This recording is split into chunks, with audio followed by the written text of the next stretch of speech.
Start recording. Now we're live. I clicked start streaming and it was still set up for my Gotcha. Facebook. And we are We're live. Off to a strong start. Got a lot of topics. We got a 13-ish. Whoa, did you just add one? Oh, okay, never mind. Yeah. Yeah. Yeah, 13, 11-ish, depending on how you want to count. Yeah, 13, 11, you know. Not 12, though. My favorite one by far is number 11 currently. A pizzeria owner Okay. bought his $24 pizzas for $16 through an online app. Learn how by the end of this video. That's my favorite one. You got a favorite in here? Let me see. Not really. Ouch. Ouch. Well, we know that who did all the research this week. Number 3 is pretty good. Finally, right? Took a year and a half. Yeah, right. Starting it off with NephewTech has overclocked his CPU. We might just have one stream tonight. If you tuned in the previous couple weeks or watched it after the fact, you may have noticed that some of our streams have been split up into multiple segments because of technical issues. Yeah. But hopefully our CPU is running a little bit faster now. It might resolve the issue. I don't think so. My favorite article, NephewTech actually has a logo now, #professional. You can view it by visiting his website or looking at the lower 1/3 over. See if I can point. There. See if I can That's point. pretty good. Nice. That's right where my microphone is. That makes it easy. GTA 6 might be coming to light after 7 years of GTA 5. It's been a while. Walmart in a head-on fight with Amazon in the tablet market. I think they're both going to lose that fight, but we'll talk about that. Google Chrome's hidden tabs. We get GIFs. GIFs. I'm glad you pronounced it correctly. Of course. Instagram guides and Instagram certified therapists. An interesting twist to 2020. Of course, if you're on Facebook, you've probably seen the new Facebook avatars. Have you set up your avatar yet? No, and I don't plan on to. I plan on doing Article B on that one. Ooh. Team Zuckerberg or Team China? Mark has some strong words about how China is shaping the internet. It's weird to be on Mark Zuckerberg's side, but it's even harder to be on China's side, so it's like a toss-up. Yeah. Trial through Zoom. Texas court is the first to hold a video conference trial, which may be one of the first trials due to COVID, or like during the COVID thing. Yeah. But I think there's been other video conference trials before. One of the differences of this may be that it has a jury, whereas some of the other video conference trials I've seen before were like just the judge. Okay, yeah, so yeah, I have seen just the judge, and then we'll talk about more actually later. Yeah. Good point. A pizzeria owner bought his $24 pizzas for $16 through DoorDash. That's my favorite article. It's How does amazing. that even work? It's amazing how he did it. I must learn these things. Microsoft President Brad Smith, wow, what a standard name, believes that they were wrong about open source. They just bought GitHub, so that's kind of interesting. Well, they bought GitHub a little while ago. But Oculus Quest hand tracking is out of beta. It is now an official feature.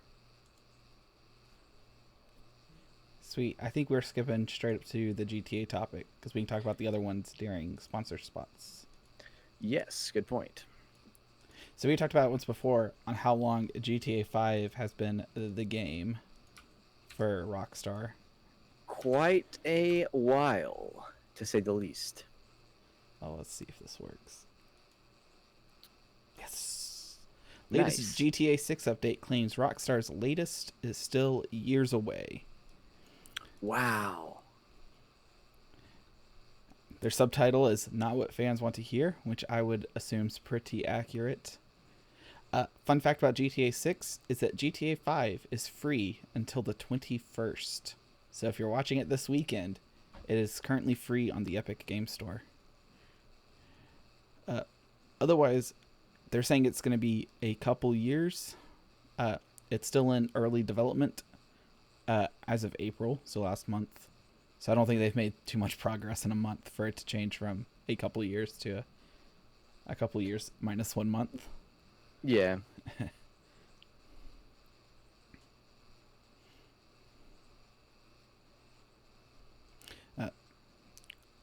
I would be interested to see if they're going to even continue with the single player, or if it's all going to be strictly online. Yeah, I guess different people like different things. Me personally, don't really have that much interest in single player stuff. Because if I'm going to be playing games, I might as well be playing with some friends. So you are a multiplayer game person. Yeah, for sure.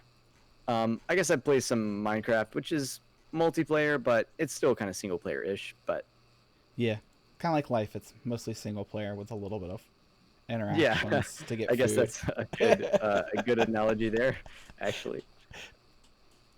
Could be as multiplayer as you like. Yep. I'm interested if the GTA 6 is going to be VR compatible. If they're going to have built-in VR support. That'd be pretty cool.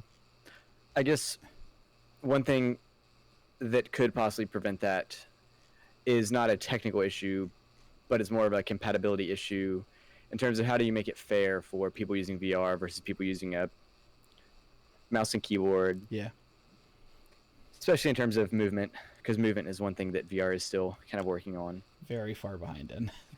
Yeah. As far as like making the actual platforms compatible, it shouldn't be too hard because generally with VR you're on a PC anyway, so in terms of like platform compatibility, it's not a big issue, but in terms of leveling the playing field.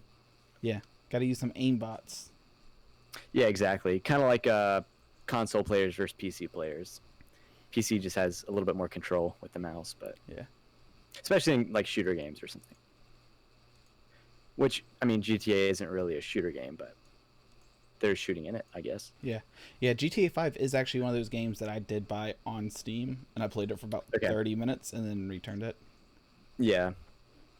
I didn't play it for more than a few minutes. It was a terrible.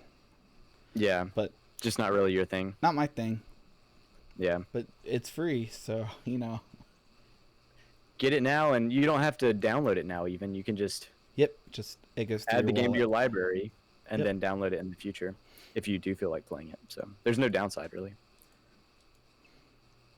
Speaking of no downside, Walmart.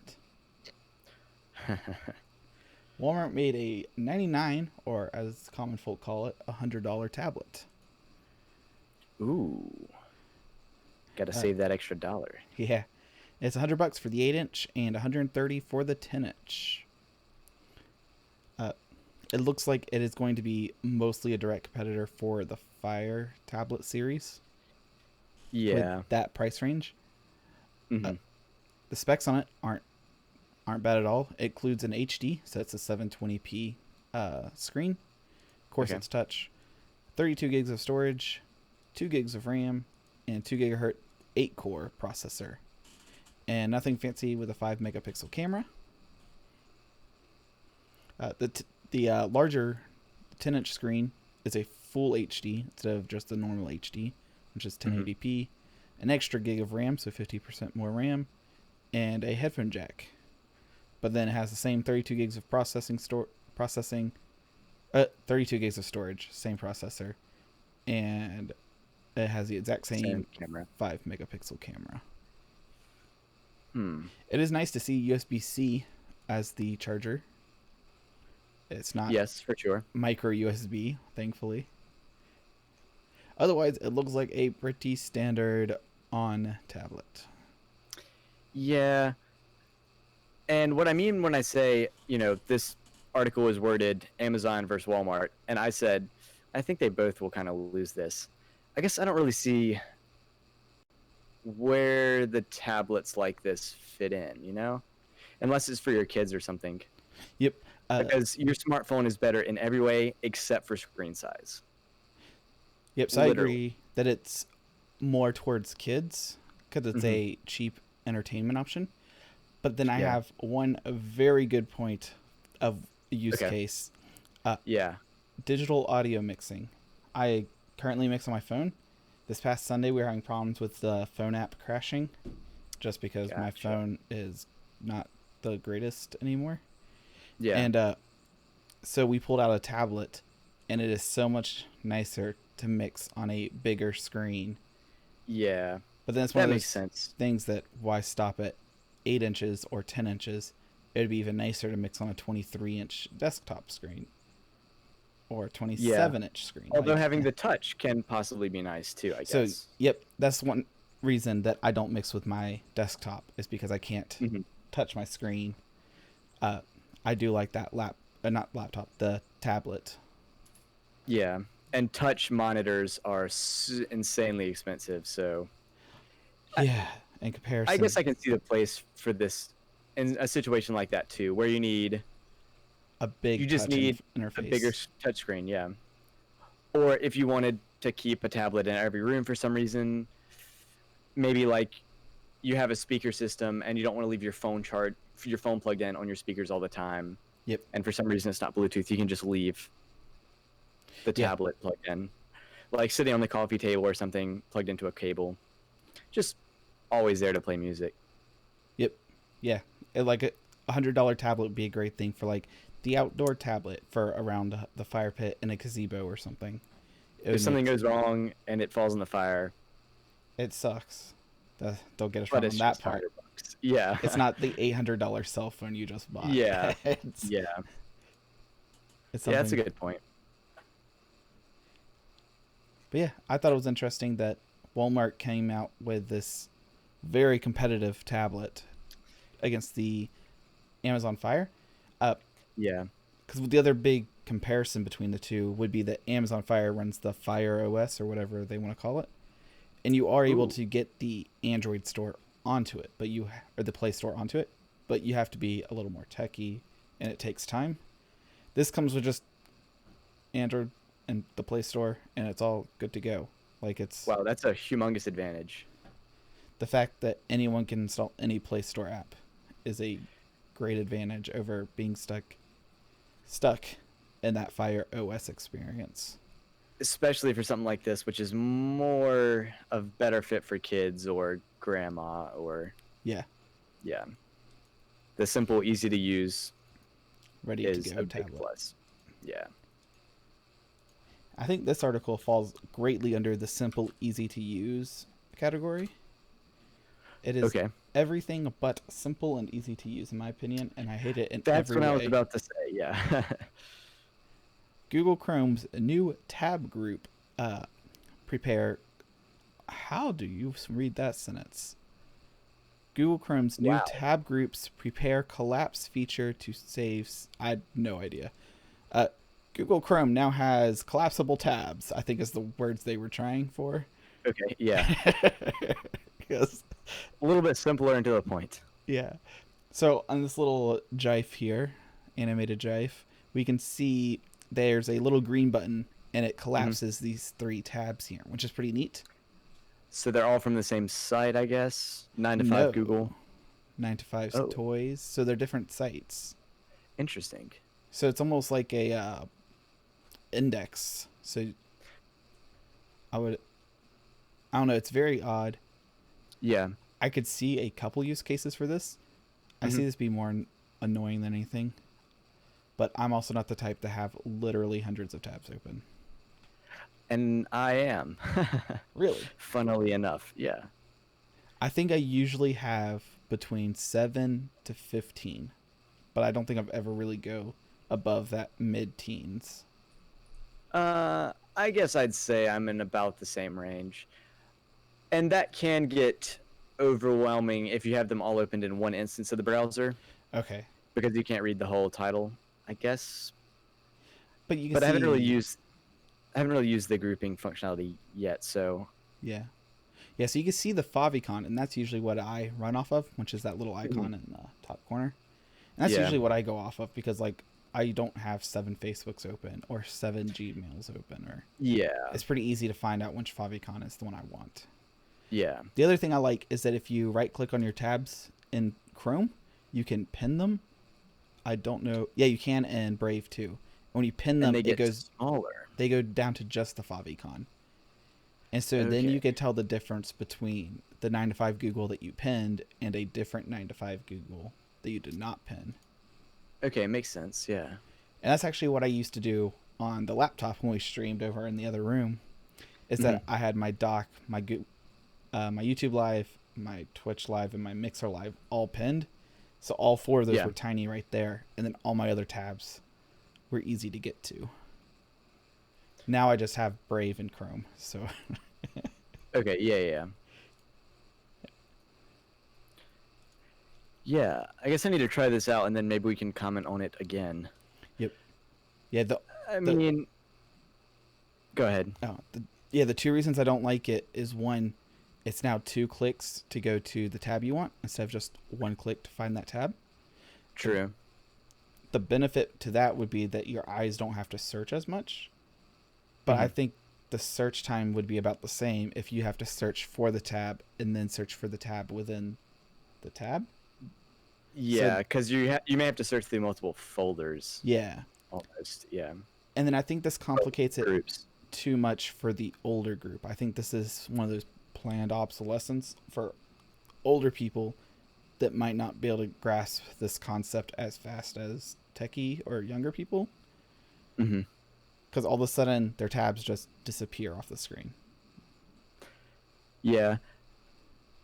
I guess I'm not necessarily against adding a new feature unless it's too easy to accidentally, like, activate. Like, if you accidentally move... Well, first of all, most older people probably don't use... that many tabs. Even open multiple tabs. Yep. Yeah. I would agree with you there with my experience on that one. They don't. And if they do, they don't realize it, and they're just... that when they open a new tab, they just think they just wipe the page blank, and so they don't go back. Yeah. Okay. And that probably really goes for most non-tech people in general. Like, I like the only issue... Sorry, go ahead. Go ahead. Oh, you're good. The only issue I see is if you can accidentally drag them into the group, and then they just disappear, and then you can't find them. But other than that, I mean, I'm not gonna complain about a new feature. Yeah, Yet.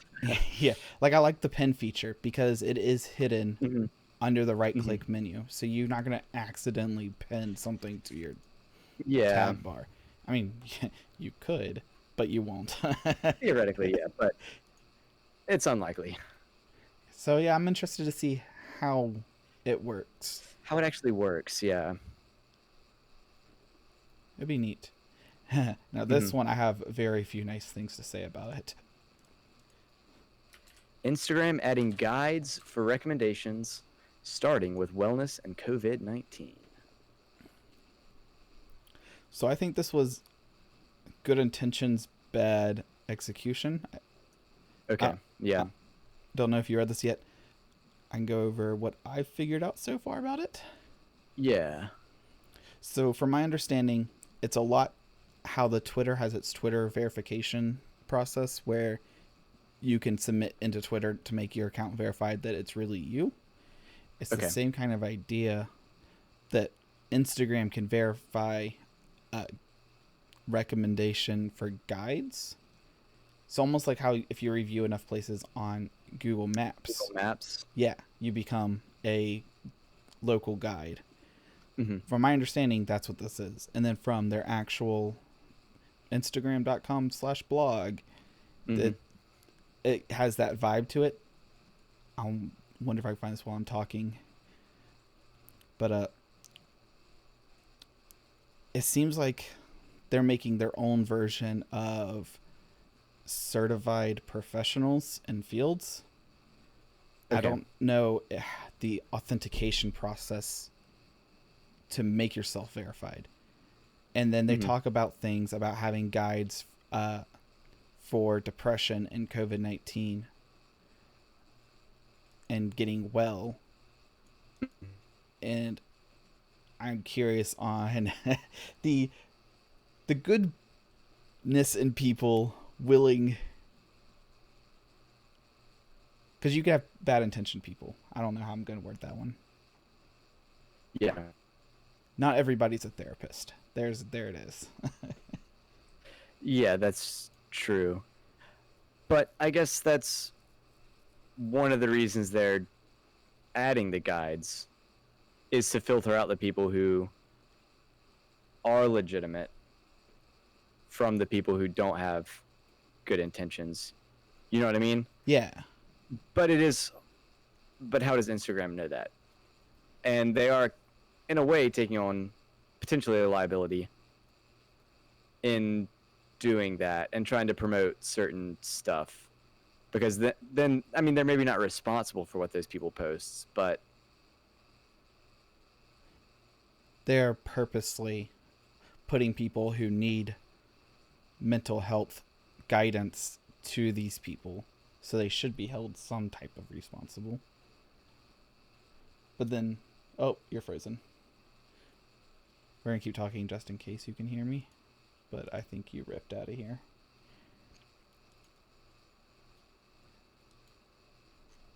Uh-oh.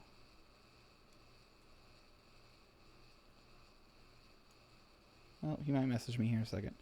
But, yeah, I don't see this as positive as it should be, I guess. But it's one of those things, we'll see what the, what's that fancy word? The threshold to enter. What does it take to get certified? Is the word I am looking for. We're going to go to the next topic in hopes that he comes back here soon.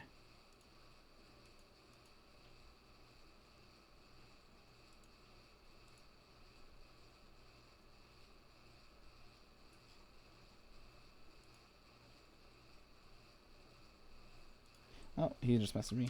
I'm still alive! Save me!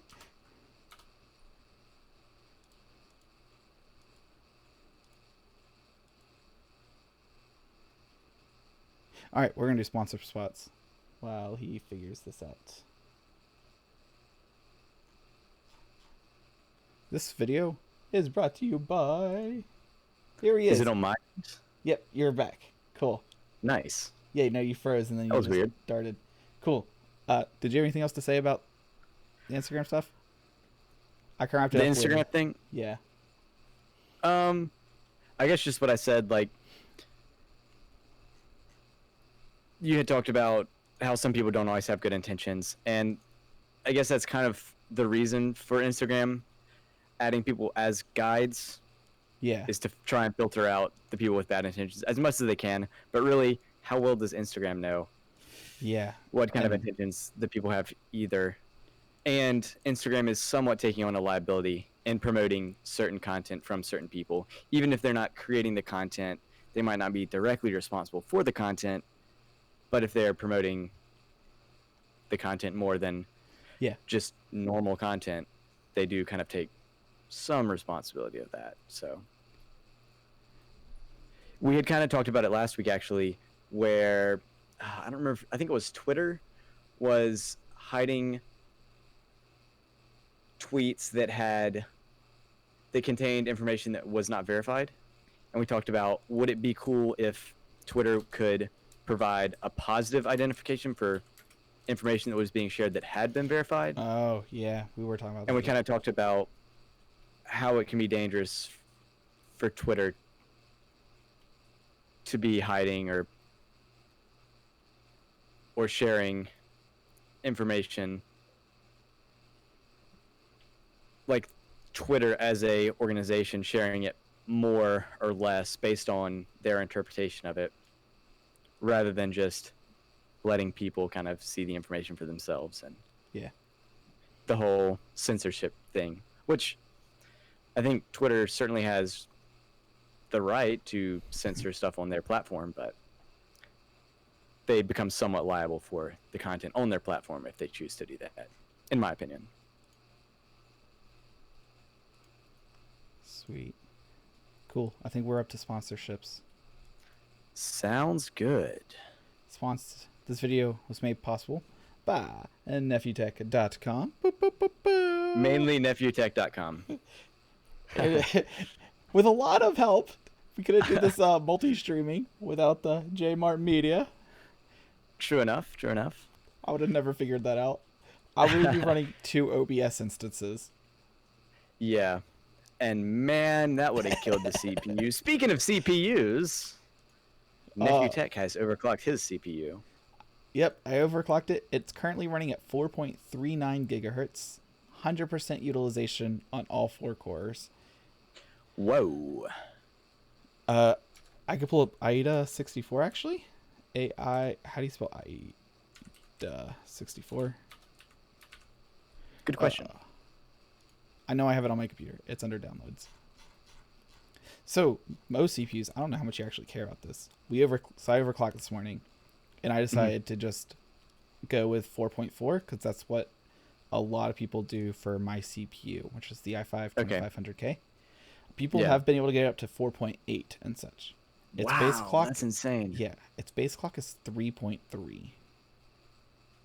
Wow. That's like, what, 40 or 50% extra performance there? Like it gets to a huge. So currently my motherboard's sitting at 44 Celsius, and my CPU, the main one, is sitting at 56, and then cores 1, 2, 3, and 4 are all between 68 and 71. Okay, so they're pretty hot. We're getting hot. Yeah. When I was playing Minecraft this morning, I was staying in the mid to high 40s. Okay. Which is pretty cool. Yep. Pretty chill. So I don't know if I should push the CPU more, or, I mean, so far it's working. I don't know what happened. We still have one stream, yeah. I don't know what happened with Discord, but we're not blaming that one on me yet. We're gonna say it was a network issue, maybe. It might be the internet. You know, the 300 feet of internet between the houses. Yeah. In addition to the overclocked CPU, NephewTech actually has a logo now. And it's #professional. Not made in Microsoft Paint. Great.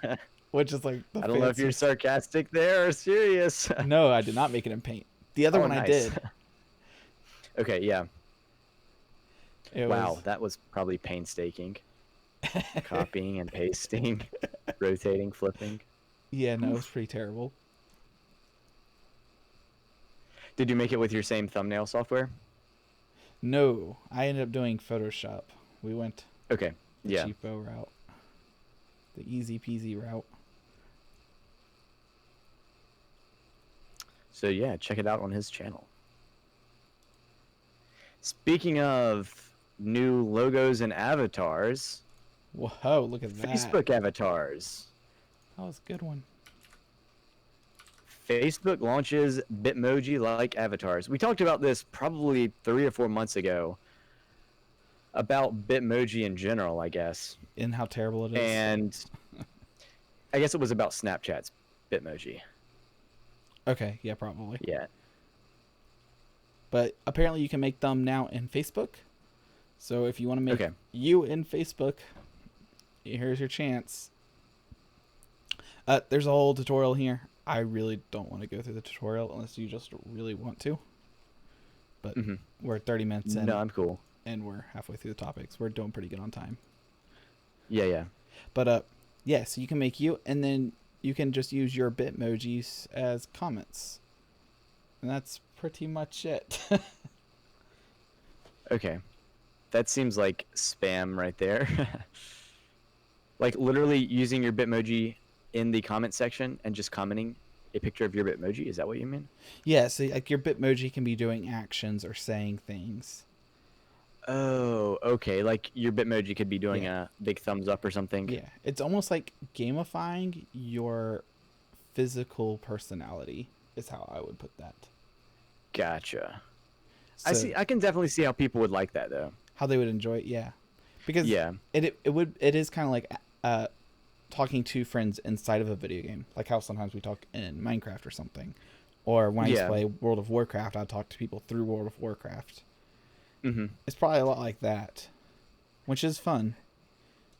And people also like, have you ever been to like the beach or a mall and they have the, what do they call them? But like the cartoon artist? Yeah, the characters. Yeah, the caricatures. Yeah. Yeah. And they'll have the artist who will draw you, but they might exemplify one of your features. Like if you have a bigger nose, they might make a massive nose, or big ears, or if you look like a skater boy, they'll draw you with the long hair holding a skateboard or something.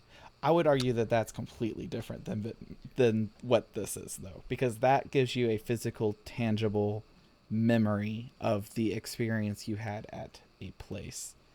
Mm-hmm. I think this is more of just like a way to it's almost like an advanced emoji. So like you use a personalized emoji, yeah. Yeah. Because like, yeah, you would use the emoji with teeth if you're nervous a bunch, or the super laughy emoji if you're making fun of somebody, or I think that's pretty much what this is. But it's not as data friendly.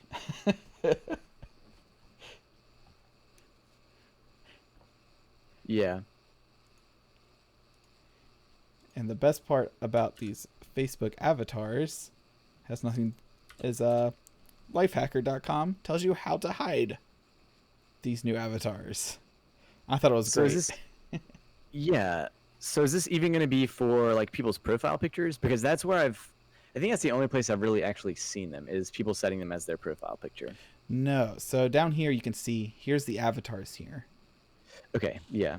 And those are kind of annoying. Mm-hmm. They're very spacious. Yeah, it kind of is like a little bit spammy, I would still say. And so this tutorial shows you how to just make them not be there. Okay. Gotcha. But that link's down in the description for my video. Is it for yours? And mine as well, yes. Aha! Look at us being I can copy and paste. and hit enter and then press times. the enter key. Yeah, to make it spacious. Yeah. Not just one huge line of text. Yeah. I won't be doing this because it's a lot of work for literally removing a picture. Okay, yeah. I do think people just like the whole cartoon characters themselves. Like, one example would be if you look at my logo down there. I mean, it's just like a cartoon-ish animated version of me that I made. Yeah. So now, is it actually animated? Like, do you move? Like, does I guess it's not animated, but it's a sketch or whatever. So if I paid a dude on Fiverr to recreate your logo, but then have it's like, it's a MP4 that's like 20 minutes long or something, and every 20 minutes it just blinks and then waves, would you upload that as the new background to your website? That's still the background, right? Yeah, probably. It is the background of my website. I mean, not I would do that. Oh, we're totally gotta replace. It's just an SVG, so I could build that. And just have you can animate SVGs. Oh, really? I did not know that. Yeah. Well, you got to make it so it waves like every 15 minutes or something, so it doesn't do it for. So if someone was on my website for like an insane amount of time. Yeah. It would be hysterical. Or if it was just a random time limit. This is a YouTube. That would be kind of a fun thing to do. That is actually a good idea. Look at that, us creating YouTube video ideas. I may have to do that. How to animate an SVG something or another. How I made myself wave. Or something. Yeah. Yeah, I like that idea. I want to do that too, but mine's going to be 6 seconds, and I'm just going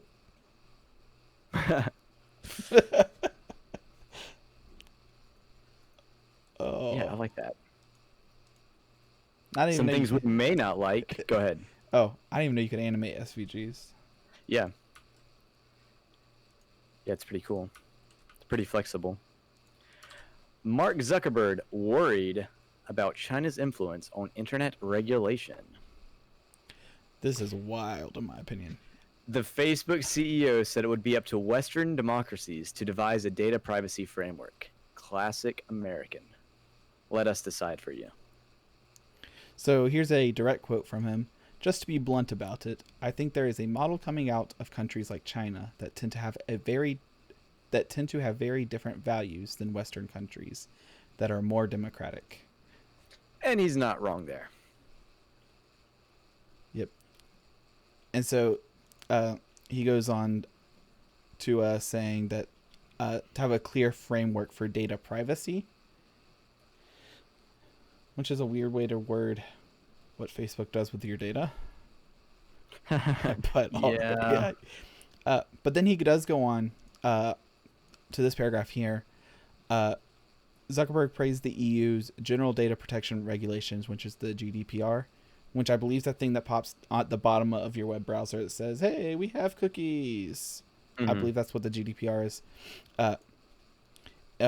Which implemented and changed how Facebook, Twitter, Google, and other internet companies collect user data in the EU, which I would think it would also change how it just does it globally. I have a hard time believing that they would collect data differently in different countries. But I don't know for sure. I think they want to collect as much data as possible, and the EU limits which data they can collect. So in most countries of the world where they can collect more data, they will collect more data. Okay. But in the EU, they only collect a certain amount of data. I think is the reason for that, because they want as much data as possible, so it's worth it for them to have it be different between the EU versus the rest of the world. So using those words, you think it's worth having two different sets, so you have to go make two different changes? I don't know how this would work. It's like you have the EU's data collection stored in one space, and you have the US's data collection stored in one space, and then I don't know, India or Antarctica or I guess so. Yeah, I guess they must think it's worth it. But I don't think Zuckerberg's fighting for free the internet and keep the internet open. I think they're fighting for it should not be government controlled. Yes, which I agree with. Now, saying the internet shouldn't be government controlled, would that be the same as saying the internet should not be considered a utility or an essential thing for life, like electricity or water or sewer is? Because a lot of people say that the internet should be utilitized. That fancy word, become a utility. Mm-hmm. And I think that the reason people say that is to keep it from Comcast and AT&T making borders and saying, hey, you get this area and we'll get this area. Okay, yeah, kind of preventing monopolies. Yeah. I guess I'm not educated enough on that topic, really. Neither am I. But just kind of yeah, making up words as we go. Yeah, I don't know, but I do think that's an important issue.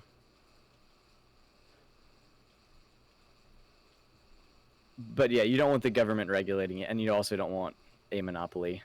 But as far as a utility, like, you still pay for utilities. Yeah. So. Yeah, and like you don't get the choice most of the time of which utility. You get this power company supplies power to this house, this water company supplies water to this house, this sewage takes the sewage from this house. You don't get to choose like, oh, I want this power company. Mm-hmm. Yeah, I guess except for in select circumstances, like maybe if you're in a city where both companies run. But yeah, in general, you're probably right.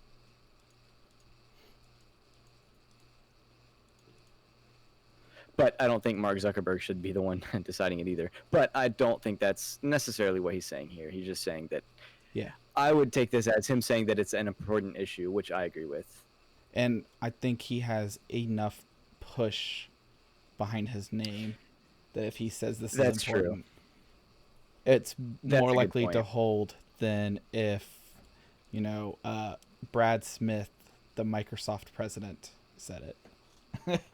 Everyone knows the name Mark Zuckerberg. I think he's the right name to say that that's a bad idea. I think everyone can unanimously agree that China's control over the internet is a bad idea. Yeah. Speaking of bad ideas. Uh-oh. sponsorships, right? No. Trial through Zooms. I feel like every single tech I know always talks about how bad Zoom is, and yet everybody still uses Zoom. Yeah. I was talking to one person about it because my local city is using Zoom for their city monthly meetings. Okay. And I was talking about how open Zoom is and how insecure and all the flaws with Zoom and how it's a bad idea to use Zoom on any computer. And then they respond with like, well, I mean, it's a public meeting, so it's not like you can hack your way into it. Like everybody's welcome. Like, yeah. You don't have to be from the city or the state, or don't have to be from the country to join the meeting. The only potential issue with that is people interrupting the meeting with their own content, But if they can mute people, then yeah. Yep, they mute. Yeah, as soon as you go in, they mute you and they turn off your video. Okay, cool. Yeah, then that's totally fine. You're just a bug on the wall, essentially. Yeah. Yeah. The downside is then you have Zoom installed on your computer, which is a whole nother topic. Okay. This topic is about a court in Texas holding their first jury trial by Zoom. I really don't have too much to say about it except for the last two paragraphs. If you have anything before that. I would say it says, according to The Verge, the news comes as court systems across the country face a choice between postponing trials until the pandemic ends or holding remote proceedings. So it's either, essentially, you stay locked up in jail until the pandemic ends because you can't have your trial. Yeah. Or you have the trial over Zoom or another, video conferencing software. And I think with the majority of cases, it's okay. I think some cases shouldn't be. Yeah, I guess the issue with it being on Zoom, or one of the issues with it being on Zoom, is if the jury isn't paying attention to the meeting, as they would pretty much be forced to if they were actually in the courtroom. Yep. Whereas on Zoom... Oh, you freezed up on me. Can you drop out and drop back in? Like multitasking. Oh, you're almost back.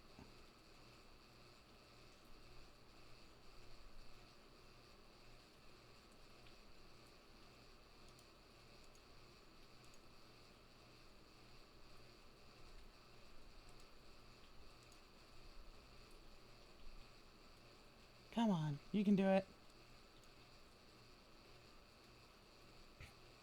You back?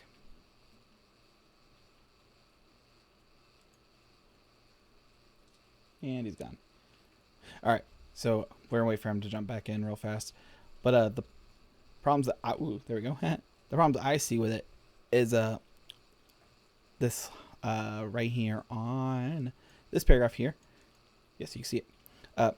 So much of trying a case from the lawyer's perspective is having a feel for the courtroom and for the people in the courtroom. And what's interesting to them, he told The Verge, so much of presiding over a trial as a judge has to do with feel. I think it would be unfortunate if the new normal became too reliant on remote proceedings. And I think this is true, that a lot of human interaction, the majority of it's not voice or even the words. It's a lot on the facial expressions. Are you back? I think so. All right, cool. Your video's not, but cool. I think it might be an issue with my internet. Okay. If you just want to do audio, that works. Okay, I'm trying to share my camera now, but I guess you can't see it. No, not yet. So you were talking about something, and I just kept going. All right. So I was talking about how...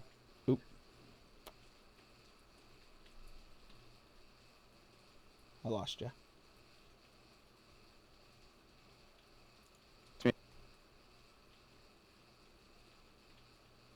Oh, you're back. Yep. Right, can you hear me? Yes. Okay, cool. So yeah, I just left whatever you were talking about and just kept going. Okay. I was talking about how the feeling of the room is gone. down there on the next to last paragraph. In the or the third paragraph, sorry, the third to last. And so, okay, yeah, it's like the majority of conversations isn't through speech. It's through the body language and facial expressions, which you can get the majority of facial expressions through. But the problem is, like, the problem that we're having right now, your face is 14 total pixels for me. Like, it's not... Rip. It's not fantastic. It's not the same as if being able to see that, like, oh, you're starting to sweat, or you're sitting closer to the edge of your seat, or your arms are crossed versus on the armrests. It's much harder to read it. And, like, I'm not focusing on how many times you wiggle in your chair. It's all the little tiny micro movements, I think, affect. Yeah, that's interesting. And I'm not that educated on the legal system either, but I wonder if relying more on evidence rather than on people's body language and such, is that a good thing? Yeah, so that's going to be the second thing I bring up, is that if you take the feeling out of a court case, theoretically, you're left with facts or lies, depending on how you want to look at it. Yeah, that's the thing. Like, people can lie too. I don't know. It's a toss-up. Yeah, because... So, the other problem that I have is that it's the same problem with working from home. I don't do that, thankfully. But having a workplace or having a gym to go work out in versus having a home gym to work out in, it's the way your body feels when it's in a certain place. It's like if you go to a religious building, you have your body feels different in that building than it does in the car going to it, and it feels different in your bedroom versus in the kitchen. And I think if you start doing court cases remotely, people are going to have a different feeling. Yeah. I know what you're saying, and I don't know how to put it into words, but yeah, I agree with that. So like if you are in a courthouse, I think you're more willing to be reserved, I guess. You'll have more respect, I think, for the judge and for the people that are there. Versus if you're actually in person. Yep. But if you're just one click away from just turning off your computer and walking away, you're more likely to say something out of line or be more harsh. Instead of it being a yes or no answer, like it would be in front of a computer. When you're in front of somebody, it might be a yes, maybe, sorta, kinda, no. Yeah. There might be more gray area. Because, I mean, I could sit here and hit either the yes or no button, guilty, not guilty, not guilty, guilty, guilty, not guilty, all day and not feel a thing. Because it's different when you're with the other person. Yeah. That you're sentencing, or you're, I guess you're not technically sentencing them, but... Yeah, you're deciding you're deciding as a group. Yeah. Yeah, it's a lot easier to do that if that person is just pixels on a screen rather than an actual person that you can see, even though they're still a person either way. They're more of a TV show than a person. Differently. Yeah. I think it's just weird how our mind works like that. It gamifies life too much, I think. Yeah, I can see that. And then, the last two paragraphs really get me. There is also a potential for technical difficulties. Welcome to our stream. Yeah, no kidding, right? During the jury selection, this person coached potential jurors on how to use Zoom on their devices. Can you turn your device from this way to this way? She asked one juror, motioning her to turn the iPad horizontally. The juror complied, but then her image appeared sideways. This person then patiently walked her through how to change her settings to fix the problem. And then one juror muttered, "Oh, come on, Kathy, come on, you can do this." And then it just sounds like there's a lot of impatience, which there would be. I think that was the person muttering it to himself. Yeah. But yeah, it's kind of frustrating for sure. If you know how to do something and then there's someone struggling there, it's like going to get the gas station and all the pumps are full and the person in front of you is hitting buttons but doesn't know how to swipe their card or something. Oh man, yeah. And you're like, come on, man, let me just swipe it for you. Like, yeah. So I'm curious on if there's going to be some type of like barrier to entry to become a juror for technology. Like, what happens if you just don't own a electronic device? If you don't own a laptop, a desktop, or a cell phone, or smartphone, to be specific. Yeah. Because, like, I do know a couple people that just have the flip phone, and they're like, yeah, if I need to do something, I can go to the library and look it up on the internet. Or they can just ask their crazy to think about. Holy cow. To be that disconnected. Yeah. But there are people like that, and that's... Yeah, for sure. Like, the other one I had... The only other interesting thing I saw about this article to talk about is the fact that they're using Zoom. I did look it up. Zoom is a public traded company. It's either 23 or 2,500 employees. But why pick Zoom over the literal hundreds of video conferencing? I feel like you can't use a publicly traded company in a government setting. I don't know. It seems like the government would have to have their own utility for this. Or have some type of deal to have their own servers or something. It just feels weird that Zoom has become... Yeah. They just kind of came out of nowhere. Yeah, they are the Coca-Cola or the Kleenex or that sort of thing. Which is just crazy because it used to be Skype. Like, 3 months ago, it would have been Skype. Because people say, let's Zoom. do a Zoom meeting, not let's do a video meeting or a video conference. Yeah. And I'm curious on how long that will go. Yeah. Before Zoom realizes how much money they can make as soon as they put one ad in a video conference. That would be awful.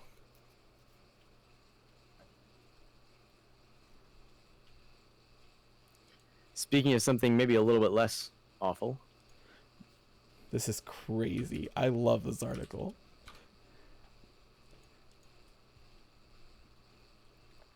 Over on The Verge. Oh no. Oh, you didn't freeze. Okay. A pizzeria owner made money buying his own $24 pizzas from DoorDash for $16. This is your brain on venture capital. Excuse me. So the TLDR on this is that he sells pizzas at $24, which is a lot of money, but okay. We're going to get by that part. So a pizza that he charged for $24 for was listed at $16 on DoorDash. Apparently this was some type of error by DoorDash, as far as I can understand. It does say that DoorDash priced the pizzas incorrectly. And apparently a lot of customers were very angry because... Why were they angry?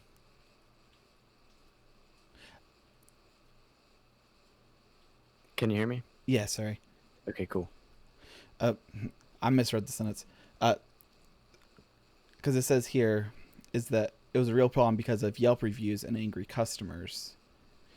Because the pizzas were listed as the wrong price. Okay. But so what he did was he wanted to try it out. So he ordered 10 of his own pizzas for $16, which are a $24 pizza.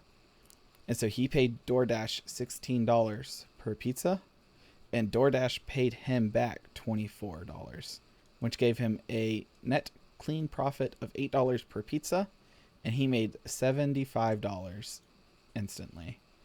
Wow. It does say that he did it several more times, so he definitely didn't really care. And then he did say, in here some not fantastic words, but it's definitely true on venture market like this. They're not great to their the other end, not the customer, but the person not delivering, but giving the products. Okay. But yeah, apparently DoorDash is just burning through money. Yeah. Huh. I guess, why is he upset about DoorDash delivering pizzas for him? Does he not have to partner with DoorDash? That's... Because it seems like he's upset with DoorDash in this article. Huh. Yeah, that's a super weird situation. I think he's mad because of how the not the capital, what's that word? Our type of market. Capitalistic? Yeah, Capitalism? Okay. Yeah, capitalism. There we go. I was like, I know it's not capital. Capitalism. Market is, because DoorDash doesn't make any sense as a business, but it's still making money because of all the capital venture funds. Okay, yeah. So all the people investing into the company is making it profitable because they're just throwing money into this pit that's losing money. Yeah. And I think that's what makes him mad, is that he's trying to make a real business selling pizzas. Gotcha. Which, I mean, I could totally understand that. Yeah. Yeah, wow. That's pretty crazy. But yeah, it's a wild article. Yeah. Dang. $16. And yeah, that is the expensive pizza. $24 for a pizza. Are you kidding me? Better be a big pizza. Really nice pizza, right? The best pizza. It better be from Domino's. Hashtag not sponsored yet. Should be. Very should be. All right, our next article here is from The Verge again. Of course. Like always.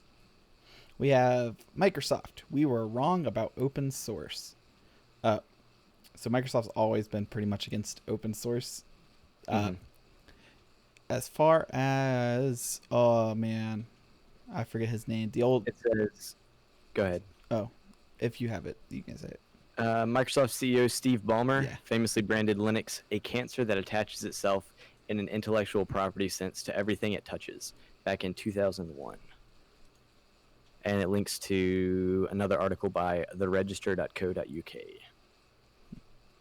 But the current Microsoft president, Brad Smith, now believes that the company was wrong about open source. Which I could see now on... Yeah.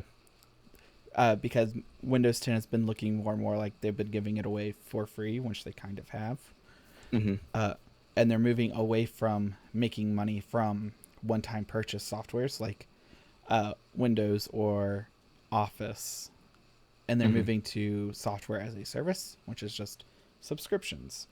So instead, you're paying $7 a month for Microsoft Office, or you'll probably be soon paying $5 a month for Windows. Oh, Hasn't been announced yet. Yeah. But it's probably going to happen because you're paying for the cloud storage. One interesting thing is I had a customer this past week. Their hard drive died, and they didn't want anything backed up. Their hard drive didn't die. Their computer crashed, and it wouldn't boot. Their whole Windows was corrupted, and it just wasn't going to come back to life. I was like, back up your data. And they're like, oh, don't worry about it. It's all in the cloud. I'm like, really? Like, yeah, we're paying for OneDrive. So we just have to sign back into Office, and we'll have literally everything. Wow, that's cool. I mean, and so they convenient. They paid me to reinstall Windows for them and install Office. And so they came, signed in, and literally everything on their desktop, all of their shortcuts, and like they had to reinstall like a couple programs. But I mean, they would have had to do that if I recovered software anyways. So Yeah, that's convenient and probably saved him money too and saved you time. So, wow. yeah, I didn't quite make as much money, but it Yeah. saves me a lot of Yeah. time. So Yeah. it's kind of like a throw up in the air on that one. But yeah, so I think Facebook is going to go towards strictly software as a service, moving farther and farther into the future. Mm-hmm. I'd be interested to see how far they go. Yeah, but that's good to hear that they're going more towards open source, especially since they bought GitHub recently, which is big for sharing code and for hosting code Yeah. projects. So it'd be bad if they just took all of the code or something, which people were worried about and kind of still are worried about. Yeah. Because Microsoft's been against open source for a while. Since 2001 at least. Yeah. Basically forever, you know.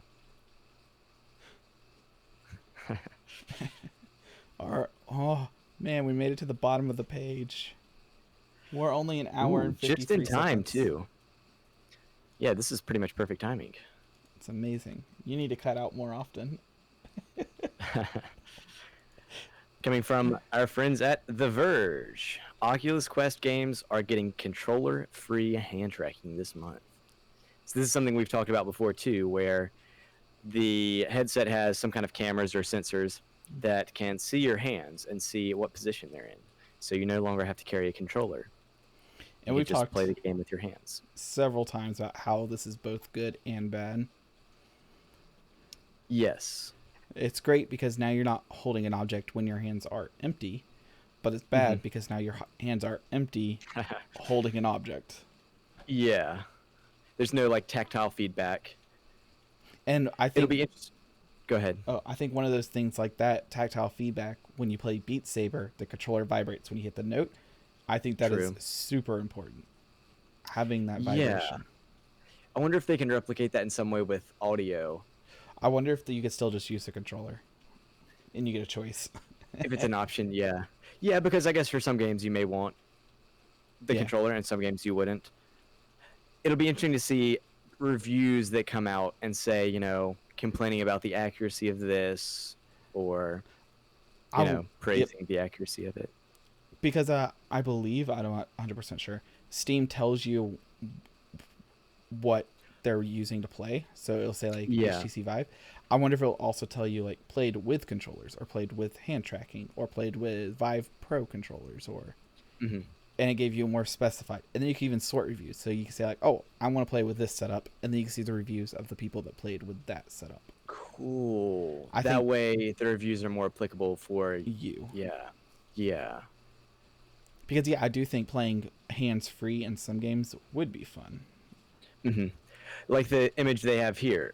That looks like a game that would be, I don't know, you look like you're a witch brewing a stew or something. Yeah. And that looks like it would be very applicable to play without a controller. Like, or there's a game called Windlands, which is pretty much just Spider-Man, and you just you swing from floating island to floating island, and by doing that, you point the controller and pull the trigger. So instead, you could just have your hand out and then like pull your fingers in like the Spider-Man thing is or something. Yeah. And I think that would be fun hands-free. Yeah. But then, yeah, I think you're... Beat Saber, for example, where in the game you actually do have something in your hand. Yeah, and your wrist rotation is super important. Beat Saber can tell the difference. It has to be accurate. Yeah. Yeah. But yeah, I think that any progress in VR is good progress, especially in this case. I think now that we've done VR with a controller... Because like when it started out with the phones, you didn't have a controller. You had like the one button that was on the phone or something. Head movement basically, and that was more or less it. Yeah. Yeah, it was a sitting experience, and I remember doing that with my sister's phone, and that was pretty cool. And then I got the HTC Vive, and it was a whole different world.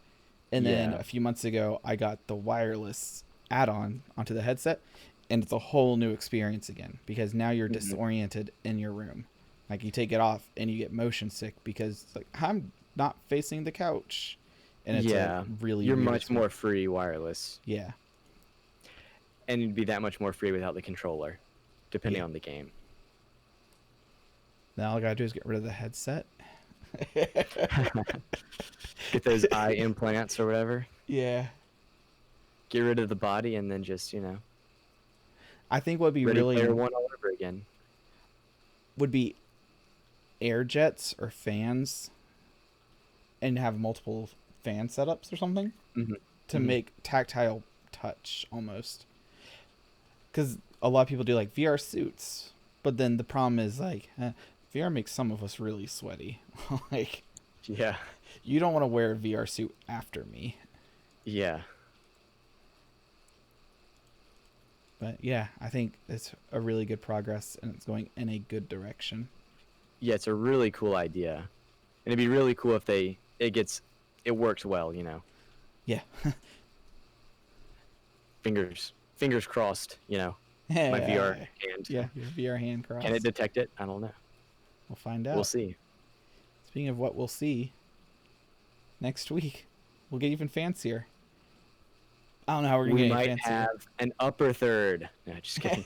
What would we put there? We'd put our advertisements. There we go. That work? Ooh. Got to move around to avoid that bar. Sweet. I can't Maybe believe one day I'll make a video on animating my website. Yeah, animating an SVG. Or just making a video. Look at who's telling who to make a video now. I know, right? How many videos are you in? You've got like 20 something now? I think Maybe 30? 31 today. I think 32 is tomorrow. Wow. We're over halfway on the 50. I am going to stop at 50. Okay. Even after making your new logo? I'm going to stop the daily 1-minute tutorial videos. Oh, yes, for after sure. 50. Okay, Yes. So 34 today, 35 is tomorrow. Okay. I'm going to have to find something else. I've started, I believe I even asked you, like I'm using every person I know on resources on making video ideas, and it's getting harder and harder. I was like, I still need, I think, 11 more ideas. So like I got like through Thursday, I think, good. But Gotcha. like it's starting to get very hard. But I'm starting to see analytics and curves, and it's pretty amazing. Pretty cool, yeah. My subscriber count's not going up, but honestly, with these 1-minute tutorial videos, I wasn't really expecting subscriber count to go up because it's not something you would subscribe to. It's something. Oh, that's how you do it. Cool. Close. True. And my stuff is kind of like that in a way too, unfortunately. Somehow you get subscribers though. I might just have to give away SSDs. I think that's the secret. I think it's just because I have that much more video views. You know what I mean? Yep. Yeah, I'm still averaging between 3 to 8 a day. Which is not great, but it's more than the 0 I was averaging 32 days ago. Yeah. 35, whatever, 34 days. Yeah, this says your daily average is 8 according to Social Blade, which means that you have some days that are a lot more and more days that are a little bit less than 8. There's my screen. I just shared it to you. I can't share it with the stream, unfortunately, but yeah. So yes, that line's the 8 line. Okay, gotcha. But yeah, most of them are in that 3-6 range, and then there's a couple of great days, and yesterday and the day before were 1 and 3. It's like, it comes and goes. Yeah, and hopefully over time, they'll get more and more views, especially your more popular videos. You know? Yeah. At least that's what I've experienced. Like, most of my videos only have a few hundred views, and then a couple of them have thousands and thousands. And that's just how I'll figure out what kind of videos I want to make. Yeah, there was actually a really good video I saw, I guess it was today, by a YouTuber named Jabrils. It's like Jabrils, not sponsored. But he made a video and he talked about a Venn diagram. It's a good video. I'd recommend you check it out. Maybe I'll link it in my comment section. But it talked about how there's 3 circles. There's one circle that is the creator's interest. There's one circle that is the creator's audience's interest. And then there's another circle that is the general YouTube audience interest. And they're all kind of overlapping, and they all come together in the middle. Yo, guys. So a lot of creators go and just create videos that they're interested in, which is, yeah, there you go. That's it. You can probably skip to it. Yeah, this is it. So right here he's indicating the circle in the middle is where you want to be, because it's something that you have an interest in, which means you'll be happy as you're creating these videos, and your audience will be happy. So they'll have a reason to stay subscribed and actually interact with your content. Mm-hmm. And then it keeps the general audience of YouTube happy, which is more likely to go viral, and you'll gain more subscribers over time. But what a lot of people do is either they'll create videos that only they're interested in which case nobody really cares. Yeah. Or they'll create videos that only their audience is interested in, which means they get subscribers and maybe they get some views from those subscribers because they're interested in your specific content. Yep. But maybe you're not happy with what you're creating, and you never really grow because it doesn't apply to the general YouTube audience. And that's what Barnacules is even saying in one of his latest tech talks with Auxiliary, was that he's been floating right under, I think it's 1 million. He's been floating whatever he's milestone's about to hit for like 3 years now, is what he said. Yeah. And he said every time it starts to go up, he stops making videos, or he gets depressed, or something in life happens, and he stops making videos, and it goes right back to where it was, and he can't seem to pass that threshold. And I think that's what you're saying here, is that he's probably in this blue-pink phase, blue-red phase. Or even the pink, if he's not enjoying what he's doing. Yeah. And then there's the green. So if you make videos that fall into the green, it might go viral, and you get a ton and tons of views, but no subscribers, because they're like, hey, that was kind of a funny video or an interesting video, but this person doesn't really post content regularly, so why should I subscribe? And so it's kind of like you have to find the balance there between all those things. Well, and then, you do have to kind of get lucky with the algorithm, but, if you post enough good content, eventually you're going to get lucky somewhere with the algorithm, and gain some traction. But if you're wrong enough times, you'll eventually be right. Yeah, exactly. But then you have to be consistently right too in order to continue growing. Yeah. Otherwise, it's just a viral video, and rip. So me currently, I need to start making more videos. Basically, is all there is to that. Yeah. Which I guess means that I need to go more into the red zone, or the bottom zone, which is the creator's interest. But it just takes a lot of time. So it takes a super long amount of time. Yeah. But we made an hour and 12 minutes. I think we are good till next week. Yeah. All right. Let's talk about that next week.